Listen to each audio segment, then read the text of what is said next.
말씀을 보면 우리 갈라디아서 5장 19절 말씀을 봅니다. 신약 성경으로 308면에 있습니다.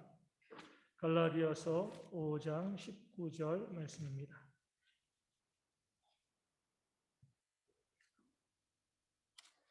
신약 성경으로 308면에 있습니다.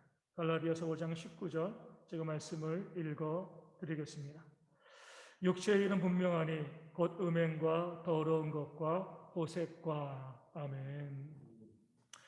우리 지난주 말씀을 통하여서 우리가 성령의 인도함을 받지 아니하면 율법 아래에 있게 되어진다라고 말씀을 증거하였습니다. 그리고 나서 오늘 말씀을 이어가면서 육체의 일은 분명하니 이렇게 말씀을 증거하고 있는 거죠. 그러니까 성경이 말씀하는 바는 이겁니다. 율법 아래에 있다는 것은 뭐예요? 육체의 일을 하는 그런 것과 동등하다, 똑같다 이렇게 말씀하고 있는 거죠. 어떻게 보면 이것이 우리가 좀 이해하기 어려울 수 있습니다. 율법 아래에 있다는 것 자체도 뭐예요? 우리 물론 구원받을 수는 없습니다. 율법으로는요. 하지만 율법도 하나님의 말씀이잖아요. 율법 아래에 있다. 비록 구원받지 못하지만 율법 아래에 있으면 나름대로 선하고 거룩한 삶을 살아갈 수 있지 않을까? 이런 생각을 많은 사람들이 합니다. 다시 말씀드리지만 구원과는 상관없지만 말씀 아래에 있으니까 정직하고 선하고 아름다운 삶을 살 수 있을 것이다. 이런 기대를 하는 거죠. 그런데 율법 아래에 있는 것이 육체의 일과 같다라고 말씀하십니다. 육체의 일은요, 육체적으로 하는 어떤 일을 의미하는 것이 아니라 육체의 죄입니다. 육체가 범하는 죄악이죠.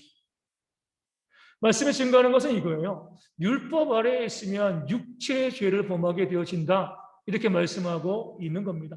좀 헷갈리게 되어지는 거예요. 율법 아래에 있는 삶도 구원과는 상관없지만 거룩하고 좋은 삶인데 아니 율법 아래에 있는 것이 왜 육체의 죄에 연결되어지는가? 이 둘은 좀 다른 것이 아닌가? 이렇게 생각하기가 쉬운 거죠. 성경은 하나로 묶어요. 여기에 성경의 탁월함이 있습니다. 말씀의 분명함이 있는 거죠. 왜냐하면 율법 아래에 있지만 그 율법이 지향하는 것, 율법의 핵심은 뭐예요? 육체거든요. 갈라디아서가 계속 말씀하고 있는 바가 무엇이냐면 율법 안에 있는 것이 율법을 추구하는 것이 결국 육체의 후회가 되어지는 것이고 육체의 욕심을 따르는 것이다. 왜냐하면 율법 자체가 뭐예요? 내 힘으로 구원을 얻으려는 내 힘과 내 능력을 자랑하는 것이기 때문에 그렇습니다. 내 힘과 내 능력을 자랑하는 것은 육체죠. 복음이 아니에요. 율법의 내용이, 율법의 핵심이요. 나의 힘과 나의 능력을 자랑하는 것이기 때문에 율법은 곧 육체와 같다라고 이야기합니다.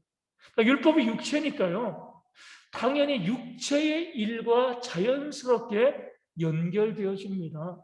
육체니까 육체의 일을 하는 거죠. 영이면 육체의 일을 할 리가 없습니다. 그렇기 때문에 우리가 어떤 타이틀만 보고 판단하시면 안 돼요.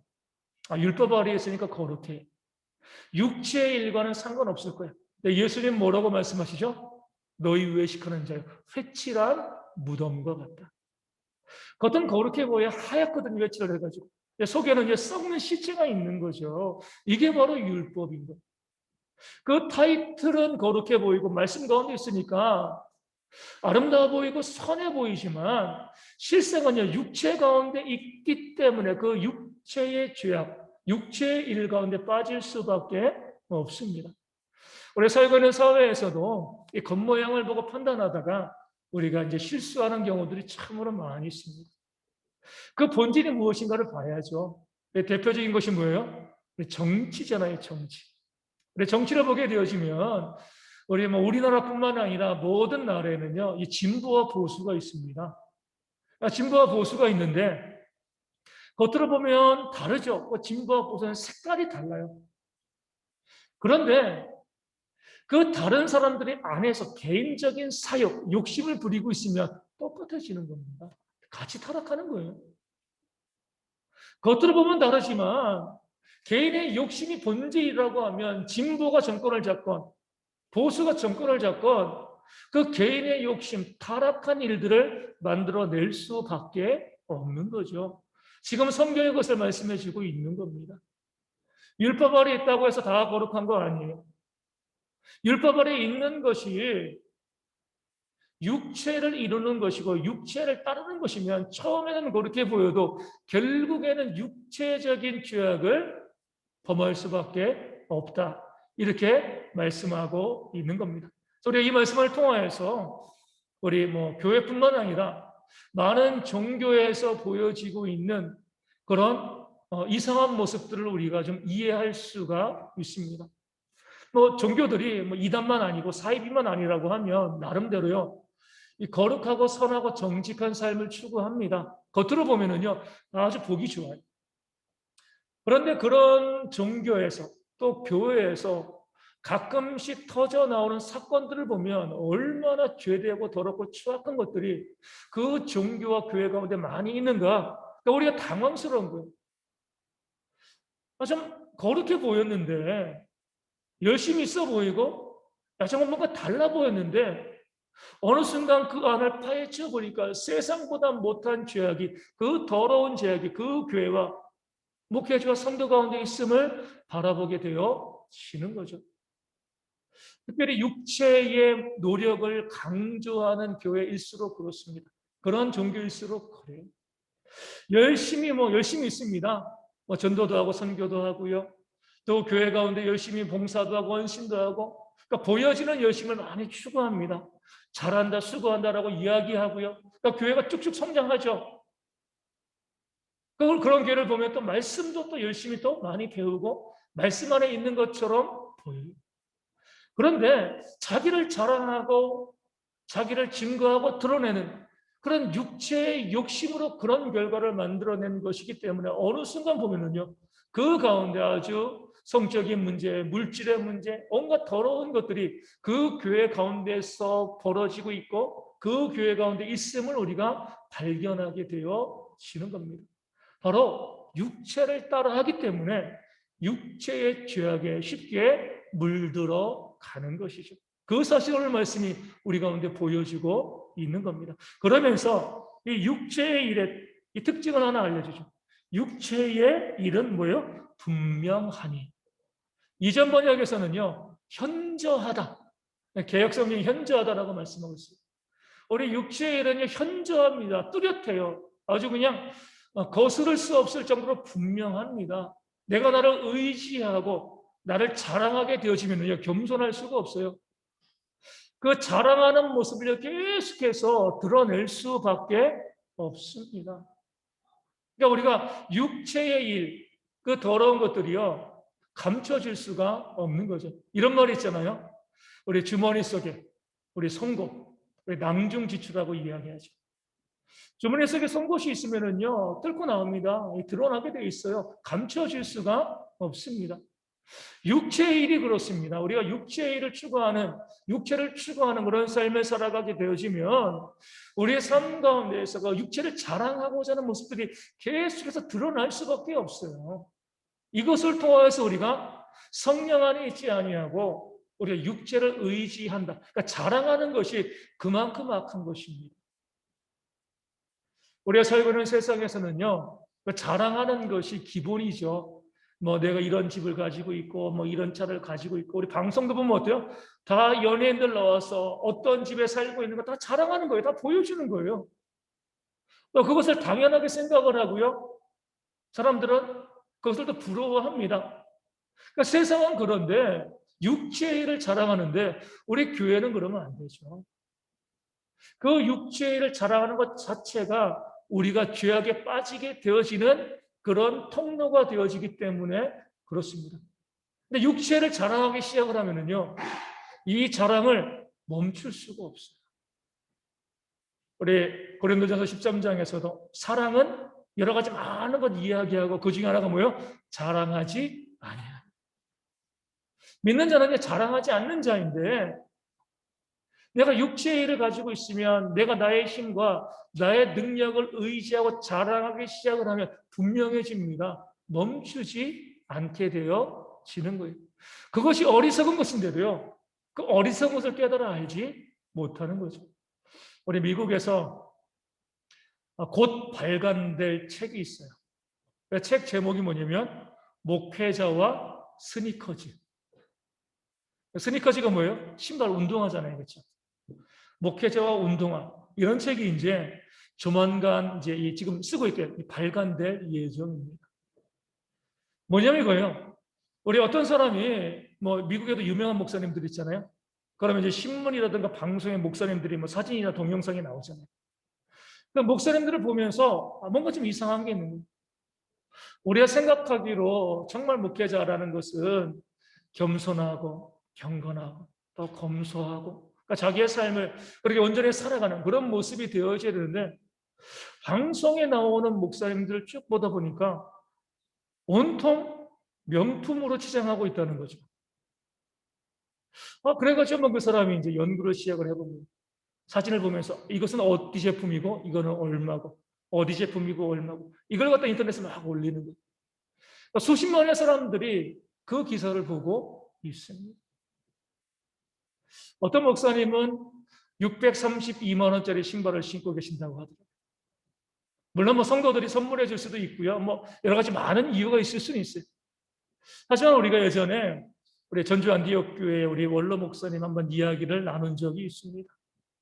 수만 명의 성도들이 그 교회 교인이지만 평생을 자기 소유의 승용차를 한 대 가지지 않고 그렇게 목회를 하신 거죠. 그러니까 이제 교회에 있는 이제 우리 장로님들 또 그런 분들이 그게 좀 이제 마음에 걸리는 거예요.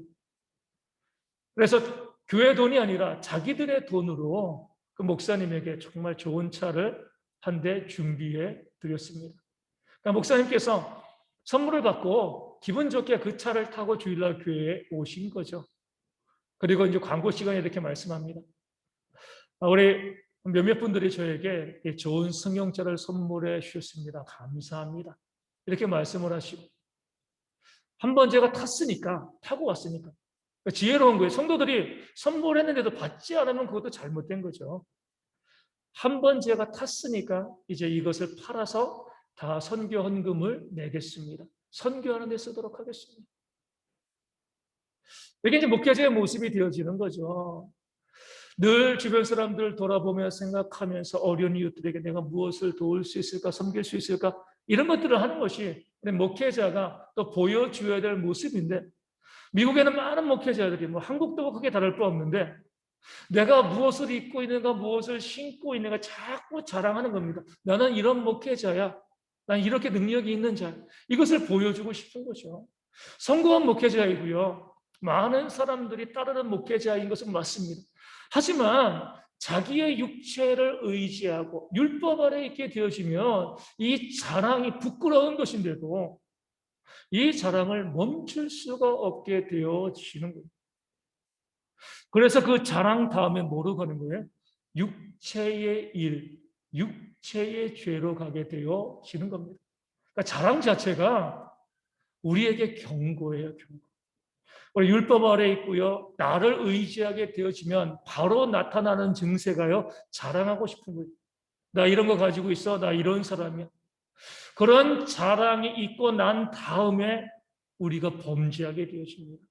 이게 순서예요. 이 순서에서 어김이 없습니다. 그런 면에서 내가 자랑하고 싶은 마음이 생긴다. 드러내고 싶은 마음이 생긴다. 그때 우리 경고받아야 됩니다. 내가 지금 육체의 일로 가고 있구나. 내가 성령의 인도하심을 받고 있지 아니하고 율법 아래의 삶을 살아가고 있구나. 이렇게 경고를 받고요. 돌이켜야 되는 거예요. 이게 참 어렵습니다. 일단은 자랑하기 시작하게 되시면요, 그 자랑이 끝까지 가는 거죠. 남들이 뭐라고 하건 그 자랑을 멈출 수가 없어서 그 자랑 다음에 뭐가 온다고요? 오늘 말씀 가운데 나와 있는 것처럼 육체의 일, 그 육체의 일이 분명하게 그 삶 가운데 드러나게 되어 있습니다. 오늘 말씀과 20절과 21절 이어서 쭉 우리가 자랑하는 자, 율법 아래에 있는 자들이 어떤 죄를 범하게 되어지는가 이 말씀을 증거하고 있는데 그 중에 오늘 말씀 이제 세 가지를 먼저 이야기합니다. 가장 먼저 나오는 거예요. 자기를 자랑하는 자들이 빠지기 가장 쉬운 죄가 무엇인가? 뭐라고 나와 있습니까? 음행과 더러운 것과 호색하는 것. 나를 자랑하는 사람들이, 나를 신뢰하는 사람들이 가장 먼저 빠지는 죄가 음행과 더러운 것과 호색입니다. 그래서 음행이라고 이야기하는 것은요, 성경이 말하고 있는 그런 이 부정한 죄를 의미하죠. 불륜, 뭐 외도, 아니면 동성애 이런 죄를 의미합니다. 더러운 것은요, 그 마음속의 것까지 포함하는 거예요. 겉의 것뿐만이 아니라 마음속으로 주님이 말씀하신 것처럼 음욕을 품는 것, 더러운 마음을 갖는 것, 이것이 바로 더러운 것이죠. 호색하는 것은요, 그렇게 더럽고 음란한 삶을 살아가면서 성적인 범죄를 저지르면서 자랑하는 겁니다. 부끄러워하지 않는 거예요. 드러내고 자랑하고 나 이런 사람이야라고 이야기하는 이것이 바로 호색하는 거죠. 우리가 살고 있는 사회가 그러잖아요. 우리 안에 그런 게 없지만 세상 가운데 가면 어때요? 불륜을 저지른 것을 자랑합니다. 아내 말고 다른 여자가 있는 것, 남편 말고 다른 남자가 있는 것을 자랑해요. 이것이 바로 이 세상에 호색하는 모습이 되어지는데, 이런 성적인 죄 가운데 빠지게 되어지는 결정적인 이유와 원인이 무엇인가? 율법 아래에 있는 거예요. 나를 자랑하는 겁니다. 나를 자랑하다 보면은요, 그런 죄악에 빠지게 되어지는 거죠. 그런 일들을 우리가 이 세상에서 얼마나 많이 봐요. 겉으로 멀쩡하잖아요. 정말 탁월하고 뭐 국가의 지도자이고 또 교회의 목사이고 또 교회의 중요한 직분자이고, 그 사람들이 우러러봅니다. 자기 스스로도 자기를 자랑해. 나 이런 사람이야라고 이야기해요. 그러다가 어느 한순간 뭐예요? 음행으로 인하여서 그 가정이 무너지고요. 속한 공동체를 무너뜨리는 사람들이 이 세상 가운데 참으로 많이 있습니다. 오늘 말씀은 분명히 말씀하고 알려주는 거예요. 너희 가운데 율법 아래 있게 되어져서 자기를 자랑하고 자기를 의시하면 반드시 성적인 죄악이 우리 삶 가운데 나타날 수밖에 없다. 가장 뚜렷하다라고 말씀하고 있습니다. 그러니까 시간 차이죠. 이렇게 말씀하시는 분들이 있어요. 나는 뭐 나 자랑하기는 하는데 성적인 죄를 범하지 않았어. 시간 차이야. 무슨 말씀이냐면 아직 범하지 않은 거예요. 언젠가 자기를 자랑하는 그 삶 가운데, 자기를 드러내는 그 삶 가운데 계속 나아가게 되어지면 음행과 더러운 것과 호색의 죄를 범할 수밖에 없습니다. 그로 인해서 한순간에 가정이 무너지고요. 또 공동체가 무너지는 겁니다. 여기에서 뭐 나는 괜찮아. 그런 사람이 가장 먼저 무너지는 거예요. 이렇게 이야기하는 것 자체가 교만이고 나를 자랑하는 겁니다. 하나님의 말씀은 분명한 거예요. 우리가 율법 아래에 있어서 나를 자랑하는 그런 삶을 살아가면 그것이 음행이건 더러운 것이건 호색이건 우리의 삶 가운데 가장 먼저 나타나는 것이 성적인 죄악이다. 아직 나타나지 않았어도 언젠가는 나를 자랑하게 되어지면 이런 죄악들이 나타난다라고 우리 가운데 말씀해주고 있는 거죠. 정반대의 말씀도 우리 가운데 있어요. 율법 아래 있게 되어지면 그런 죄악 가운데 육체의 일 가운데 빠지게 되어지지만 성령의 인도함을 받게 되어지는 겁니다. 그러면 그 심령이, 그 삶이 거룩하고 정결해지는, 내 힘으로 되어지는 거 아닙니다. 성령의 인도하심을 받게 되어지면 내 삶이 거룩하고 정결해지기 때문에 그로 인해서 가정이 살아나고요. 또 공동체가 살아나게 되어 있습니다. 그 대표적인 예를 우리 다윗이 우리 가운데 보여주고 있죠. 다윗이 사울 왕의 사위였는데 그 미움을 받아가지고 이 광야에서 도망자의 삶을 살잖아요. 그 도망자의 삶을 살아갈 때에 다윗 주변에 몰려든 사람들이 있었습니다. 원통한 자, 빚진 자, 환난당한 자, 이런 사람들이 어떻게 보면 뭔가 문제가 있는 사람들이 다윗 근처에 다 몰려들었어요. 사무엘상 30장에서는 그들 중에는요 악한 자와 불량배도 있었다라고 말씀하고 있습니다. 그들의 삶이 거룩하지 않죠. 그러니까 다윗이 사울 왕을 피해서 도망 다니는데 함께 다윗과 있던 사람들이 좀 문제가 있는 사람들, 부도덕한 사람들이었습니다. 당연히 그들 가운데 성적인 죄악과 범죄들이 있었겠죠. 다윗과 함께 있으면서도. 함께 있는 사람들이 그러니까 얼마든지 다윗도요. 성적인 죄 가운데, 육체의 일 가운데 빠질 수 있었습니다. 그럼에도 다윗은 그 광야에서 도망자로 살아갈 때 그 환경 가운데에서도요, 거룩하고 성결한 삶을 살아왔습니다. 무엇 때문에요? 성령의 인도하심을 받았기 때문에 그래요. 그 증거가 바로 시편 말씀이죠. 늘 기도한 거예요. 자기의 힘으로 자기의 의지로 그 죄악을 멀리하고 이긴 것이 아닙니다. 그럴 수 있는 사람은 아무도 없어요. 자기 힘으로 되어지지 않기 때문에 그 환경 가운데 다윗은요, 하나님께 기도하고 부르짖었고, 기도하고 부르짖을 때 성령의 그를 인도하시고 피할 길을 내서 그 악한 죄 가운데, 육체의 일 가운데 빠지지 않게끔 다윗을 인도하시고 도와주신 거죠. 그런데 그 다윗이 나중에 왕이 되었잖아요. 더 이상 쫓겨다니지 않았습니다. 왕이 되면서 다윗이 가장 먼저 손을 놓은 것이 바로 기도죠, 기도. 힘들고 어려울 때는 정말 열심히 기도했는데 먹고 살만해지니까 기도하지 않은 거예요. 기도할 필요가 없어진 거죠. 밤 늦게까지 여흥과 유흥을 즐기다가 아침 늦게도 아니고 오후 늦게 잠자리에서 일어났습니다. 일어나서 뭘 본 거예요?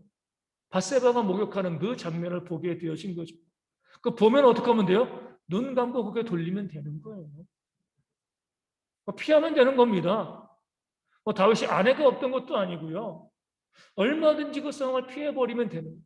그런데 자기를 자랑하고 드러내고 기도하지 않고 성령의 인도하심을 받지 않은 그 삶을 살아가니까 그 쉬운 시험 가운데 다윗이 넘어가서 음행을 저지르고 자기의 부하이자 밧세바의 남편을 죽이는 그런 악한 죄를 짓고요. 그로 인하여서 다윗도 나중에 압살롬에게 반역당하는 그런 끔찍한 하나님의 심판을 받게 되어진 거죠. 가정도 무너지고요. 국가도 무너질 뻔했습니다. 자기를 자랑하고 자기를 드러내고요. 육신을 의지하였을 때 육체의 죄를 짓게 되어지고 그로 인하여서 모든 것이 다 무너질 뻔한 그런 하나님의 심판을 다윗이 겪었던 거죠. 이것이 바로 성령의 인도하심을 받는 것과 율법 아래 있는 것의 차이가 되어집니다. 성령의 인도함을 받아야지 성령께서 우리의 마음을 성결하게 인도하십니다. 다시 말씀드리지만 우리의 자제력이 아니에요. 우린 다 똑같은 사람이거든요. 더 낫고 더 못한 사람이 없어요. 유혹이 오면 우린 다 흔들릴 수밖에 없습니다. 그럼에도 불구하고 다윗이 이길 수 있었던 이유는요, 기도한 거죠. 성령의 인도하심을 받은 거예요. 성령께서 피할 길을 내시고 그를 지키시고 보호해 주신 겁니다. 기도하지 않게 되자마자 육체의 일, 음행으로 인하여서 범죄하게 되는 것을 다윗은 우리 가운데 보여주고 있습니다. 요셉도 마찬가지죠. 형들에게 미움받아가지고 애굽의 노예로 팔려갔습니다. 얼마나 인생이 기구하고 슬펐겠습니까? 요즘엔 노예도 없지만, 요즘에 이 종업원들과 다르잖아요. 그 당시 노예는요, 사람 취급을 받지 못했습니다. 물건보다 못했어요. 더 이상 희망이 없는 겁니다. 인생 끝난 거예요. 노예가 되었습니다. 풀려날 길이 없습니다. 그런데 그 주인의 아내, 보디발의 아내가 요셉을 유혹합니다. 성적인 유혹 이것만이 아니라 그 유혹에 넘어가면 신분이 바뀔 수가 있는 거예요. 주인의 아내입니다. 능력 있는 여자. 아마 보디발의 아내도요. 육체만 가지고 유혹하지 않았을 거예요. 나와 동침하면 내가 너를 해방시켜 줄 거야. 많은 약속을 요셉에게 했겠죠. 그 약속 때문에라도 요셉은요. 그 여주인의 유혹에 넘어가기 쉬웠을 겁니다. 누가 안 넘어가겠습니까? 그럼에도 불구하고 요셉은요. 감옥에 가는 한이 있더라도 그 유혹을 이겨냈습니다. 어떻게 해요? 그의 힘이 아니에요. 그의 능력이 아닙니다. 성경에 나와 있죠. 여호와께서 요셉과 함께 하십니다. 하나님이 그와 함께 하신 거예요. 성령의 인도하심이 있는 겁니다. 성령께서 인도하시니까 그 마음이 육체의 죄 가운데 흔들리지 아니하고요. 거룩하고 정결하게 그 자신의 삶을 지켜나갈 수 있게 되어진 거고 그것이 그 인생을 바꿔 놓은 거죠. 만약에 그 유혹 가운데 넘어갔으면은요. 요셉의 인생은요. 다 무너져 내렸을 겁니다. 하지만 성령의 인도하심 가운데 그 유혹을 이겨냈기 때문에 총리가 되어지고 그의 민족을 살리는 그런 일을 감당할 수 있게 되어진 것이죠. 오늘날도 마찬가지입니다. 아무리 목사고 교회 중직자이고 신앙이 좋은 사람 그렇게 보여도요. 자기를 자랑하고 자기를 의지하고요. 자기를 드러내면 순식간에 무너져서 그 가정도 무너지고요. 그 섬기는 공동체도 무너질 수밖에 없습니다.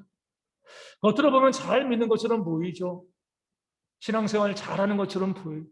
하지만 그 마음 가운데 육체의 노력, 특히 자기를 자랑하는 이런 모습이 있게 되어지면 반드시 하나님의 심판과 하나님의 저주 가운데 당할 수밖에 없습니다.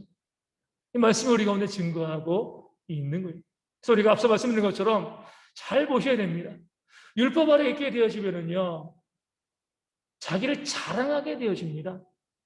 자기를 자랑하게 되어지면 곧 이어서 돼요. 육체의 죄, 음행과 그 더러운 죄 가운데 빠질 수밖에 없는 거예요. 그러면 해서 우리가 내가 율법 아래에 있는가 잘 모르요. 그러니까 구분하는 게 좀 쉽지 않습니다. 그럼 나는 나를 자랑하고 있는가? 어떻게 할 수 있어요? 이것을 잘 분별해야지. 내가 나를 자랑하고 있으면 돌이켜 회개하고요. 성령의 인도하심을 받고 그렇지 않으면 그 길로 계속 걸어가면 되는 거죠.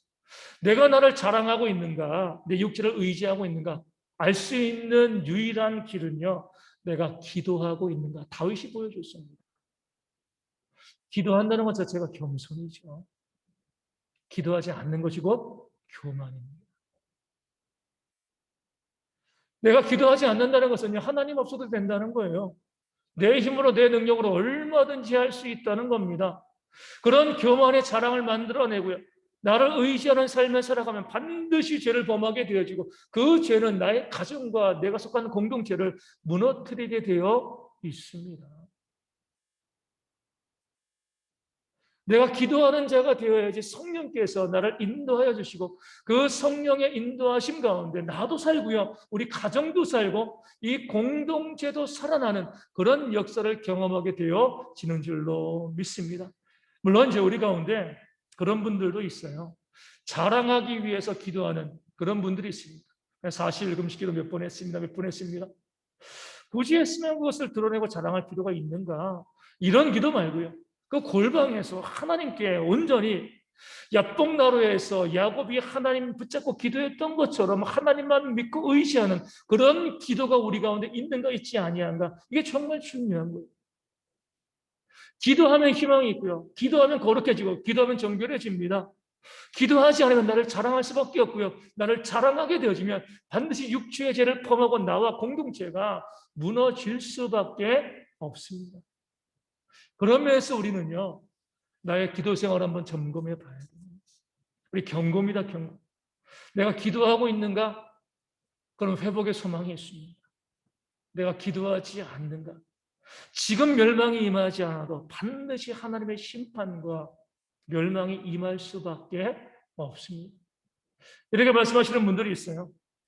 기도하고 싶은데요. 너무 바빠가지고 기도 못하겠습니다. 바빠서 기도 못할 사람 아무도 없습니다.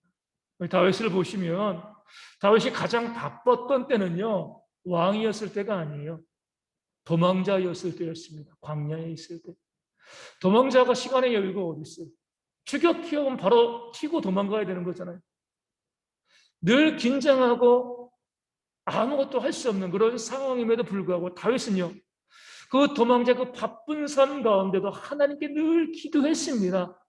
하나님의 도우심을 구했어요. 그럴 때 그가 거룩해지고요. 그의 삶에 하나님의 회복의 역사가 있었습니다. 그런데 왕이 되고 나서는요. 시간이 많았죠. 전쟁은 부하장수들이 하는 거고요. 국정은요. 신하들이 또 운영하는 거고 결제만 하면 되는 거예요. 바쁘지 않았습니다. 그러니까 밤새 유흥과 여흥을 즐긴 거죠.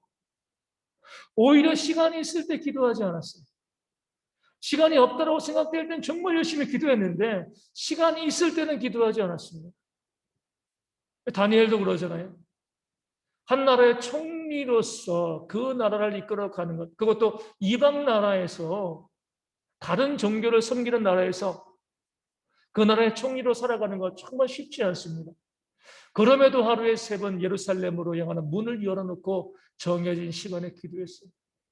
하나님 도와주세요. 끝, 이렇게 했을까요? 아니죠. 그 시간마다 간절히 하나님께 마음을 내어놓고 기도하고 부르짖었을 겁니다.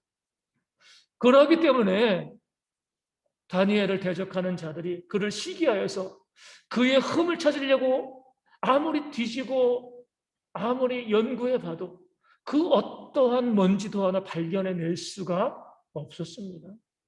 그 자신의 탁월한 사람이라서 그런 게 아니에요. 기도하니까, 부르짖으니까 그 모든 죄와 그 더러움과 범죄 가운데 하나님께서 그의 영혼을 지켜 주신 겁니다. 그러니까 살기 위해서 기도하시는 거예요. 기도를 옵션으로 생각하시면 안 돼요. 내 가정이 살고 내가 살고 이 공동체와 이 나라가 살기 위해서 우리는요, 목숨 걸고 기도해야 돼요. 그럴 때 성령의 인도하심이 있고요, 회복의 역사가 일어나게 되어지는 겁니다. 그러면서 다시 한번 우리가 나의 기도는 어떠한가 한번 살펴보셔야 돼요. 기도하고 계시나요? 참 제가 안타까워요. 성경에 말씀하고 있는 바는요, 기도하지 않으면 나를 의지하게 되어지고 그렇게 되어지면 반드시 무너지고 멸망하게 되어지는데 그 결과를 이야기해도 그 길로 걸어가는 겁니다. 야, 거리로 가면 죽어. 그 길로 가는 거예요. 기도하면 하나님이 역사하시고 그 기도를 통하여서 내가 살고 가정이 살고요, 교회가 살고 나라가 사는데, 사는 길인데, 생명줄인데 아무리 말씀을 증거해도 기도하지 않아요. 지금 당장에 아무런 일이 벌어지지 않기 때문에 그래요. 하지만 성경은 말씀합니다. 우리의 머리 위에 무엇이 쌓여있다고요? 숯불이 쌓여 있습니다. 기도하지 않아도 지금 문제 없어요. 기도하지 않아도 내 삶에 어떤 어려움도 없습니다. 하지만 언젠가는 하나님께서 기도하지 않는 자에게 하나님의 심판을 더 부으시는 거죠.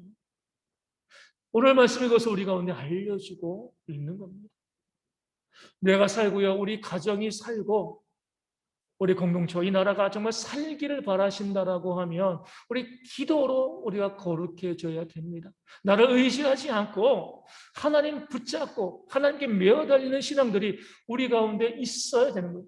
그러나 기도하게 되어지면은요, 남편과 아내가 서로 사랑하게 되어집니다. 부모와 자녀가 서로 사랑하고 존경하게 되어져요. 다른 노력으로 되어지는 거 아니에요.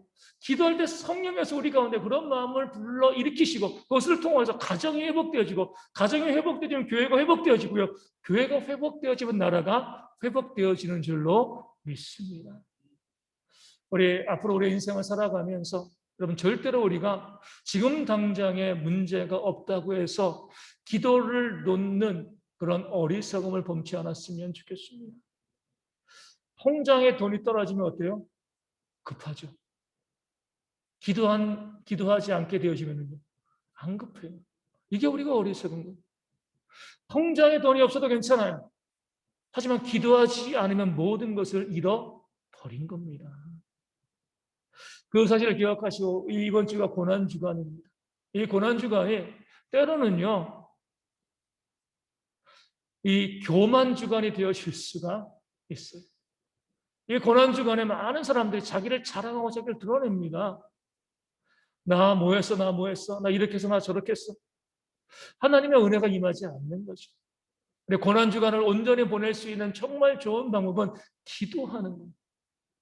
우리 주님의 그 십자가의 고통을 묵상하면서 나 자신을 철저히 내려놓고 기도할 때 성령께서 나를 인도해 주시고 나를 거룩하게 만들고요, 모든 죄 가운데 벗어나서 하나님의 회복의 은혜를 우리 모두에게 선물로 주실 줄로 믿습니다. 그런 한 주간이 되어질 수 있도록 무엇보다도 우리 모든 성도들이 다시 한번 우리의 삶을 돌이켜보면서 기도에 목숨 거는 신앙으로 회복되어질 수 있도록 우리 함께 찬송하고 함께 기도하도록 하겠습니다.